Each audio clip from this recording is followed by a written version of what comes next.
And good evening. Developing news tonight. Another suspicious package has brought another evacuation of the building housing CNN in New York City.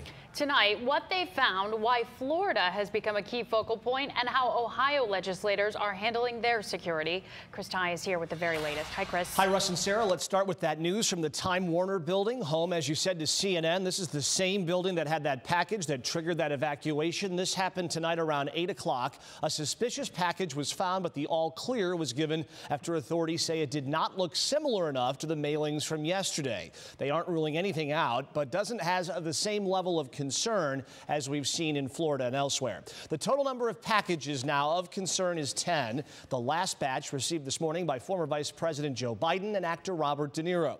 While all of the evidence has been shipped to FBI headquarters in Virginia, it's a postal facility in Florida that's become the center of the investigation. Authorities think that is where the packages were shipped through, and from there they hope to work backwards to find a suspect.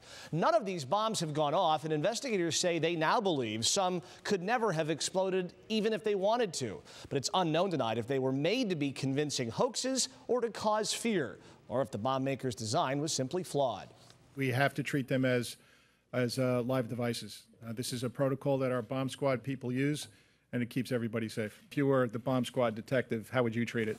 So we reached out to a handful of Ohio politicians, Congresswoman Marcia Fudge and Congresswoman Marcy Kaptur, also the two candidates for governor, Mike DeWine and Richard Cordray. They all say they have not seen any disturbing new activity where they travel or at their offices here in Northeast Ohio. But news of the last 48 hours, they say their guard is up, their security and their mail all getting some extra attention as this person or persons of interest, Russ, remain at large. All right, Chris Ty, thank you very much. Yeah.